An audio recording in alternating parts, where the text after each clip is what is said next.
Good morning दोस्तों। मैं कविता एक नई वीडियो के साथ आप सबके समक्ष प्रस्तुत हूँ और आप सभी का स्वागत करती हूँ आपके अपने चैनल काव्यशाला अकेडमी पर। जैसा कि पिछली कक्षा में हमने क्वेश्चन नंबर 9 तक कंप्लीट कर लिया है। हम नेताजी का चश्मा चैप्टर को कंप्लीट कर रहे हैं। उनके चैप्टर को भी हमने बहुत अच्छे से समझा, उनके क्वेश्चन आंसर को भी हमने बहुत अच्छे से समझा। अब जो वीडियो चल रही है उसमें हम रचना और अभिव्यक्ति को कंप्लीट कर रहे हैं। तो आज की जो वीडियो है उसमें हम क्वेश्चन नंबर 10 से शुरू करने वाले हैं। तो देखते हैं क्वेश्चन नंबर 10 में पूछा क्या जा रहा है। निम्नलिखित पंक्तियों में स्थानीय बोली का प्रभाव स्पष्ट दिखाई देता है। आप इन पंक्तियों को मानक हिंदी में लिखिए। ठीक है, देखिए मानक हिंदी में रूपांतरित करना मतलब वो तो अपनी स्थानीय भाषा का प्रयोग कर रहा है। स्थानीय भाषा कुछ भी हो सकती है जो एक छोटे से भूभाग में बोली जाती है। ठीक है, आपको शुद्ध हिंदी मतलब जो एक नॉर्मल हिंदी होता है ना, स्टैंडर्ड हिंदी, उसमें आपको यूज़ करके उसको बताना है। तो यहाँ पे लिखा हुआ है कोई गिराक आ गया, समझो गिराक का अर्थ होता है ग्राहक यानी कि कस्टमर। तो उसको सही से लिख करके बताना है कि अगर कोई ग्राहक आ गया और उसे चौड़े चौखट चाहिए तो कैप्टन कैप्टन किधर से लाएगा। अब किधर नहीं लिखना है, किधर लिखना है या कहाँ से लाएगा। ये शुद्ध हुआ कि अगर उसे चौड़े चौखट चाहिए तो कैप्टन अब कहाँ से लाएगा। तो उसको मूर्ति वाला दे दिया, तो उसको मूर्ति वाला दे दिया ऐसा हमें नहीं लिखना। हमें लिखना है तो उसे मूर्ति वाला चौड़ा चौखट दे दिया और उसकी जगह दूसरा बिठा दिया नहीं, उसकी जगह दूसरा लगा देता है। ठीक है, मतलब जो कुछ शब्द है जो उन्होंने अपनी स्थानीय भाषा का यूज़ किया है और वो सुनने में अच्छा भी नहीं लग रहा है, तो उसको अपने मानक हिंदी में, सही हिंदी में अच्छे से यूज़ करते हुए उसको रूपांतरित कर देना है। चलिए बढ़ते हैं क्वेश्चन नंबर 11 की तरफ। भाई खूब आइडिया है। इस वाक्य को ध्यान में रखते हुए बताइए कि एक भाषा से दूसरी भाषा के शब्दों के आ जाने से क्या होता है। देखिए, आपने एक स्लोगन सुना होगा, ये कहते हैं कि दिल मांगे मोड़। ठीक है, इसको कहते हैं कोड स्विचिंग। अगर सही से पढ़ाई के लैंग्वेज से अगर आप समझो तो इसको कहते हैं कोड स्विचिंग। आप हिंदी से अंग्रेजी की भाषा में जंप कर रहे हो। ठीक है, दूसरी भाषा को स्विच कर रहे हो। दिल तक ठीक है, मांगे तक ठीक है, और आगे क्या हो गया, मोड़, ये इंग्लिश है। तो हिंदी से इंग्लिश की ओर मैंने स्विच कर दिया। तो बस यहाँ भी बस वही है। भाई खूब क्या आइडिया है। इस वाक्य को ध्यान में रखते हुए एक भाषा में दूसरी भाषा के शब्दों के आने से क्या होता है ये बताइए। देखिए, इस वाक्य में दो अलग अलग भाषाओं को एक साथ मिलाकर प्रस्तुत किया गया है। ठीक है, साधारण बोलचाल की भाषा पर कई भाषाओं का प्रभाव रहता है।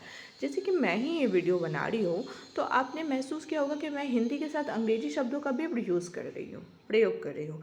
इस प्रकार के शब्दों के उच्चारण इसलिए किया जाता है ताकि अक्सर लोगों को जल्दी समझ में आए। जैसा कि हम सब जानते हैं कि अभी अंग्रेजी का प्रचलन हो रखा है। आप हिंदी कितना भी अच्छा पढ़ ले, बट अंग्रेजी जो है अगर आप जानते हो तो आप देश विदेश कहीं भी जाओ तो आप आराम से जो है वो सरवाइव कर सकते हो। तो अगर आप एक लैंग्वेज के साथ दूसरी लैंग्वेज जानते हो तो ये और आपके लिए अच्छी बात हो जाती है, आसान हो जाती है बातों को एक्सप्रेस करना। ठीक है, बहुत प्रचलित शब्द अक्सर लोगों को जल्दी समझ में आ जाते हैं और इस प्रकार के शब्दों के प्रयोग से वाक्य और अधिक प्रभावशाली हो जाती है, इफेक्टिव हो जाती है। ठीक है, तो दूसरी भाषा के कुछ शब्दों की जानकारी भी मिल जाती है और ये अच्छा होता है, अच्छा इम्पैक्ट भी पड़ता है लोगों पर, उन्हें बातें भी समझ में आती है और आपकी बात इफेक्टिव भी लगती है।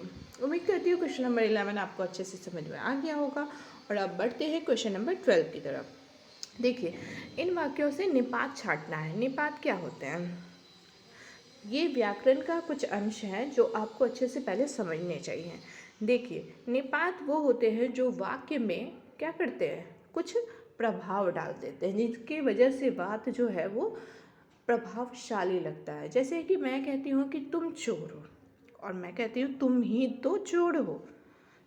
ठीक है, तो ऐसा लग रहा है ना कि हम किसी चीज़ पे जोर डाल रहे हैं, किसी बात पे प्रभाव डाल रहे हैं। बस ये जो जोर डालना, ये जो प्रभाव डालने वाले जो शब्द है ना, ये निपात कहलाते हैं। जैसे तुम ही चोर हो, तुम चोर हो और तुम ही चोर हो। देखिए अंतर समझ में आएगा।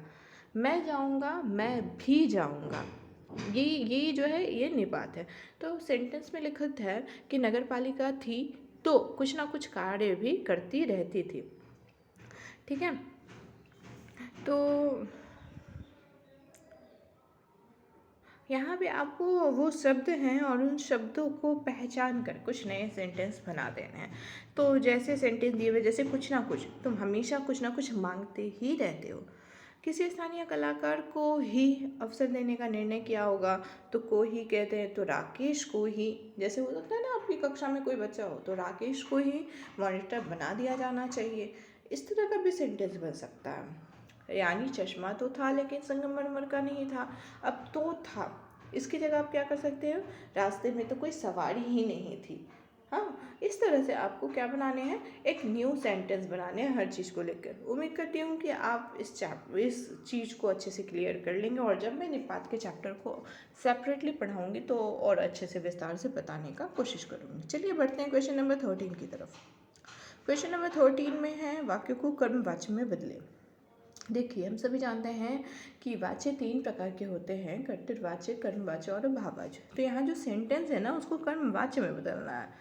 आपने अगर व्याकरण पढ़ा होगा अपनी कक्षा में, तो आपको पता होगा कि जब भी हम कर्मवाच्य में किसी वाक्य को बदलते हैं तो से या द्वारा लगाते हैं, से या के द्वारा।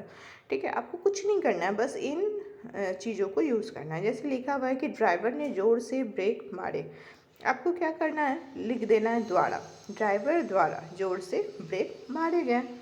ठीक है, नेताजी ने देश के लिए अपना सब कुछ त्याग दिया, तो क्या हो जाएगा, नेताजी के द्वारा देश के लिए अपना सब कुछ त्याग दिया गया। इस तरह से आपको से या के द्वारा लगाकर कर्मवाच्य में बदलना है। दोस्तों, ये हमेशा दिमाग में रखना, आपको कोई भी सेंटेंस संसार का मिल जाए, लेकिन अगर कर्मवाच्य में बदलना है तो आपको कौन से परसर्ग लगाने होंगे, से या के द्वारा। ऑटोमेटिक जो है आपका वाक्य बदल जाएगा। चलिए अब बढ़ते हैं क्वेश्चन नंबर 14 की तरफ। अब क्या है, नीचे लिखे वाक्यों को भाववाच्य में बदलें। देखिए, भाववाच्य क्या होता है, अभी हमने कर्मवाच्य के बारे में पढ़ा। अब भाववाच्य में क्या होता है, जहाँ असमर्थता और भाव को प्रधानता दी जाती है। जब कोई काम आप कर नहीं सकते ना, तो आप कैसे कहते हो, मुझसे बैठा नहीं जाता, मुझसे चला नहीं जाता। आपको कुछ नहीं करना, बस से लगा देना है। ठीक है, माँ बैठ नहीं सकती, इसको कर देना है, माँ से बैठा नहीं जाता। मैं देख नहीं सकती, मुझसे देखा नहीं जाता। माँ रो भी नहीं सकती, माँ से रोया भी नहीं जाता। हो गया। इसी तरह से आपको सेंटेंस बना देने हैं। चलिए दोस्तों, उम्मीद करती हूँ कि आपको ये वीडियो अच्छी लगी होगी। मैंने आपके सिर्फ क्वेश्चन आंसर को ही नहीं, बल्कि ग्रामर, पोर्शन और रचना व्यक्ति को भी टच किया। अगर आपको हमारा प्रयास अच्छा लग रहा है तो प्लीज़ इस चैनल को लाइक करें, शेयर करें, सब्सक्राइब करें। हमें आपके सपोर्ट की बहुत ज़्यादा ज़रूरत है, और मैं इतना ज़्यादा एफ़र्ट लगा रही हूँ और उम्मीद करती हूँ कि आप हमें सपोर्ट ज़रूर करेंगे। तो उम्मीद करती हूँ दोस्तों कि शायद ये वीडियो आपको अच्छी लगे। धन्यवाद।